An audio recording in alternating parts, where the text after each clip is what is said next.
Alysanne's new ladies-in-waiting and companions had settled in upon Dragonstone, but soon it became very clear that her mother's hopes they would sway her from her marriage had gone awry.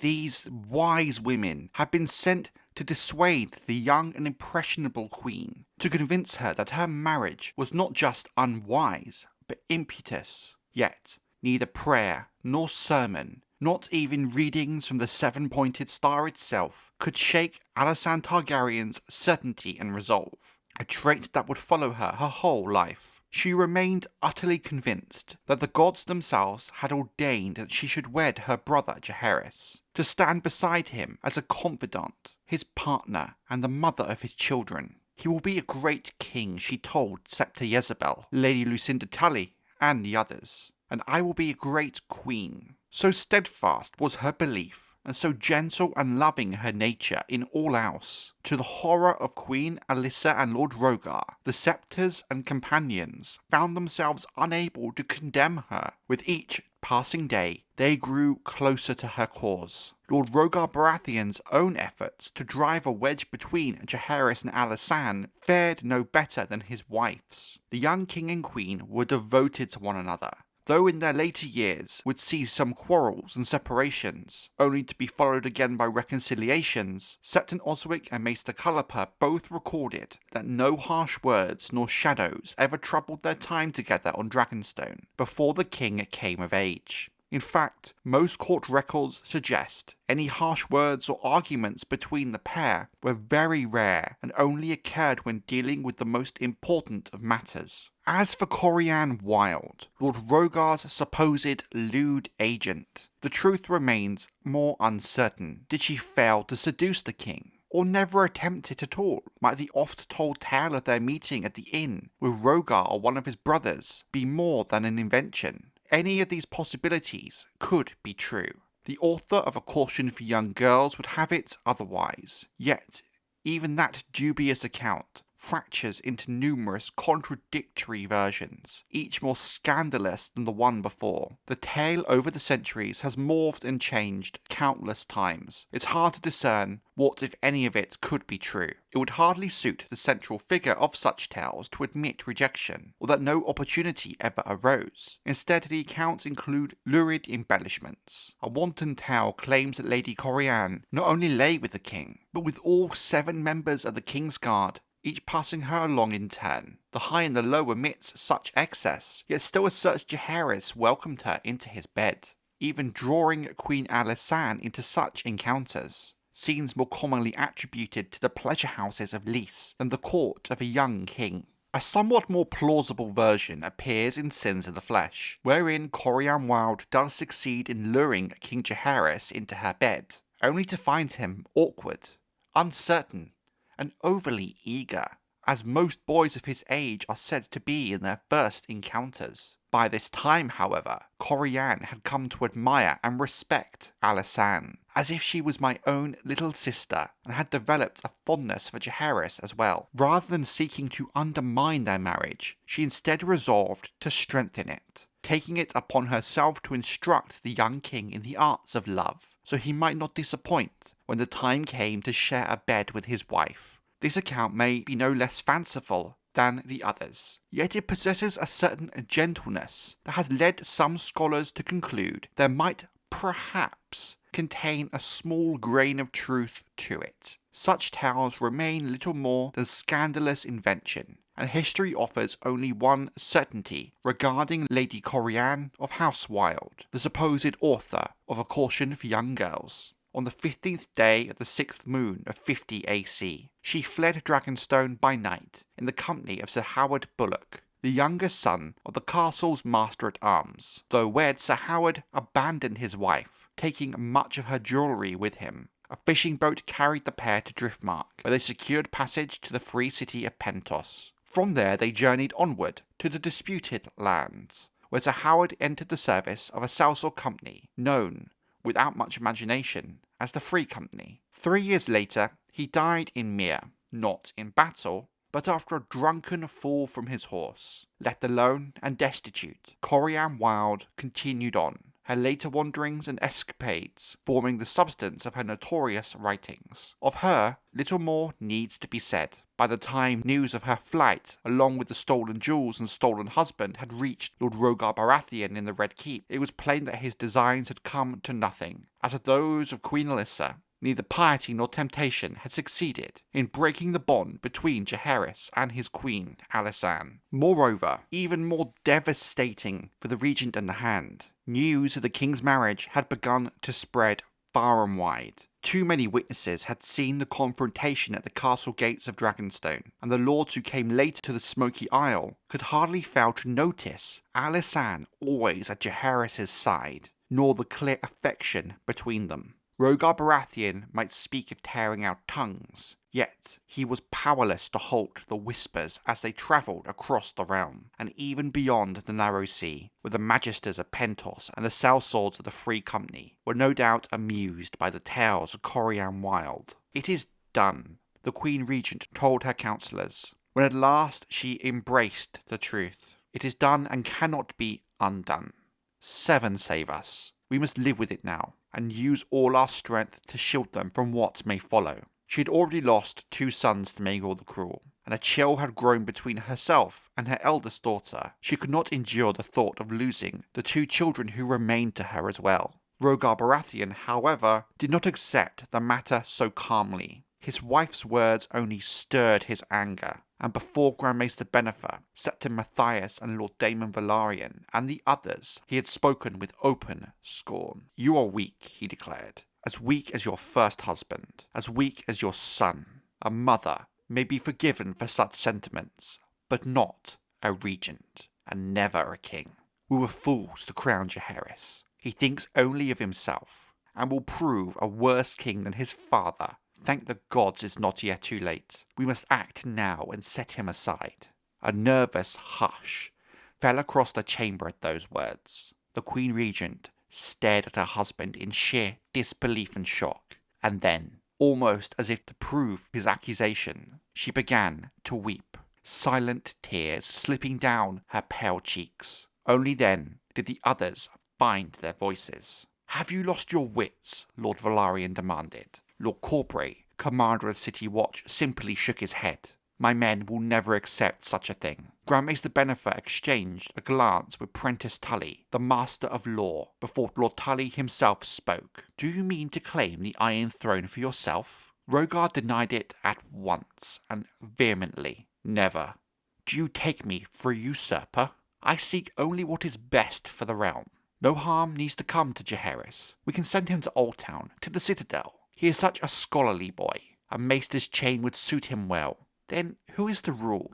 Lord Celtigar pressed. "Princess Eria." Rogar replied without hesitation. "She has a fire in her that Jaehaerys lacks. She is young, yes, but I can remain as her hand, guide her, shape her, teach her what she must know. Her claim, after all, is the strongest, being the daughter of King Aenys' eldest daughter, where Jaehaerys was the 4th born. He struck the table hard with his fist. "Her mother will support her, Queen Rhaena, and Rhaena has a dragon." Grand Maester Bennifer later wrote of what followed. A heavy silence settled over the room, though all shared the same unspoken thought. Jaehaerys and Alysanne had dragons as well. Carl Corbray had seen dragon fight dragon at the battle beneath the God's Eye. For the others, Rogar's words conjured visions of old Valyrian days when the Dragon Lords warred against one another. It was a dreadful prospect. It was Queen Alyssa who broke the silence, speaking through her tears. "I am the Queen Regent," she said. "Until my son comes of age, you all serve at my pleasure, including the Hand of the King." When she turned to her husband, her gaze, Bennifer records, was hard as obsidian.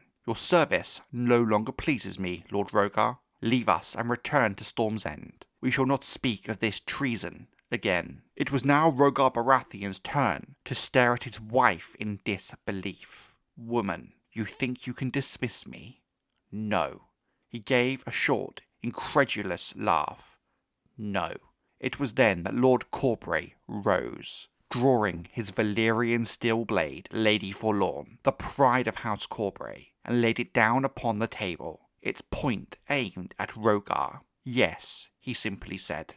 Only in that moment, as Bennifer relates, did Lord Rogar understand how far he had overreached, and that he stood alone against every man and woman in that chamber. He spoke no further. His face had gone pale. He rose, unclasped the golden brooch of his office Queen Alyssa had given him, and flung it down before her with contempt, before striding from the room. That very night he quit King's Landing, crossing the Blackwater Rush with his brother Orren. There he remained for 6 days, while his brother Ronald gathered their knights and men-at-arms for the journey home to Storm's End. Legend says that Lord Rogar waited in the very same riverside inn where he, or perhaps his brother Boris, had once encountered Coryanne Wylde. When at last the Baratheon brothers set out for Storm's End, their strength was scarcely half what it had been 2 years prior, when they had marched to overthrow Maegor.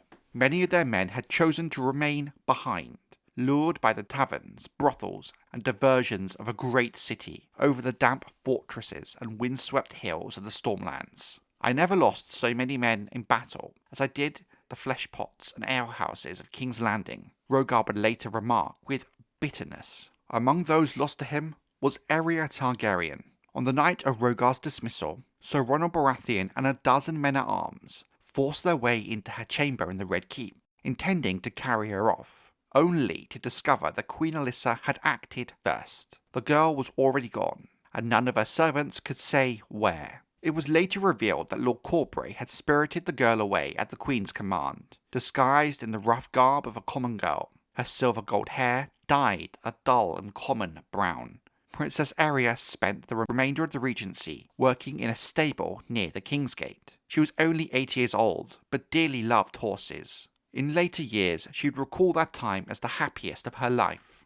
Sadly, little happiness remained for Queen Alyssa in the years that followed. By dismissing her husband as Hand of the King, she destroyed what little affection Rogar Baratheon had once borne her. From that day forward, their marriage became as ruined as Harrenhal, an empty shell haunted by ghosts. Alyssa Velaryon had endured the deaths of her husband, 2 eldest sons, and the loss of a daughter in the cradle, the terrors of Maegor the Cruel's reign, and the estrangement of her surviving children. Yet this final blow proved too great. As Septon Barth would later write, it shattered her.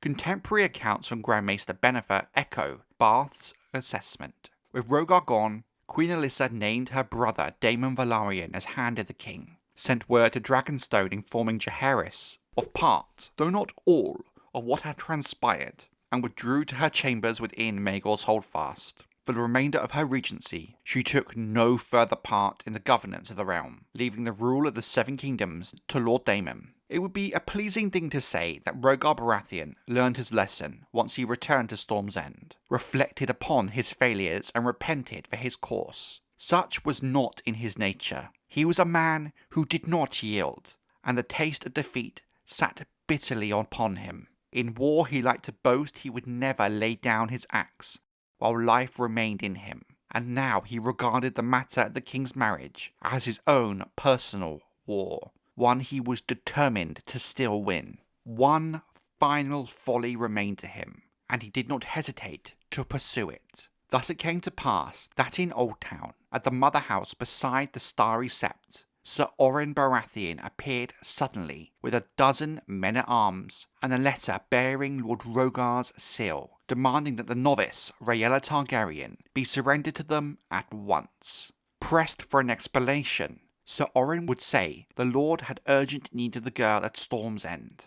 The scheme might well have succeeded had it not been for Septa Carolyn, who answered the door that day, a woman of keen suspicion and unyielding resolve. While she delayed Sir Oren with assurances the girl would be fetched, she instead sent word to the High Septon, His High Holiness, perhaps fortunately for both the child and the realm, was asleep, but his steward, a former knight and once a captain in the Warrior's Sons, was awake and alert. Instead of a frightened girl, the Baratheon men found themselves facing 30 armed Septons, led by the steward, Caspar Straw. When Sir Oren drew his sword, Straw coolly informed him that 40 knights of Lord Hightower were on their way. A falsehood, though an effective one, as the Baratheons promptly surrendered.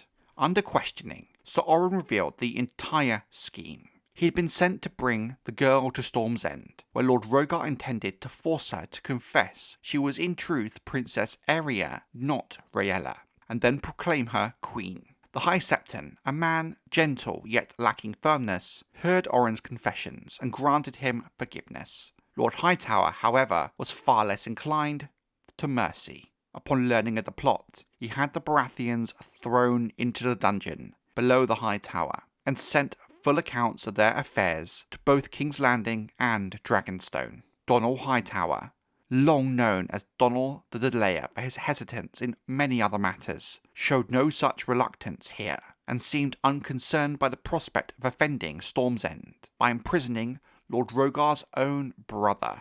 "Let him come and take him," he reportedly said. "His wife stripped him of his power, and soon enough the king will have his head." Across the realm, Rogar Baratheon raged when news of his brother's capture reached him. "I'm done," he told his maester. "The wall awaits me, if the gods are kind. If not, the boy will take my head and offer it to his mother." Having sired no children, he commanded that a will and confession be drawn, absolving his brothers of any part in his schemes, pleading mercy for Oren, and naming Sir Boris his heir at Storm's End. "All I did was for the good of the realm and the Iron Throne," he concluded. He would not have long to await his fate. The regency was nearing its end, and with both the former hand and the Queen Regent withdrawn and diminished, Lord Daemon Velaryon and the remaining councillors governed as best they could, saying little and doing less. In the words of Grand Maester Benefer, on the 20th day of the 9th moon of 50 AC, Jaehaerys Targaryen reached his 16th name day, and was accounted a man grown. By the laws of the Seven Kingdoms, he now came into his own, no longer in need of a regent. Across the realm, both lords and small folk waited to see the manner of king he would prove to be.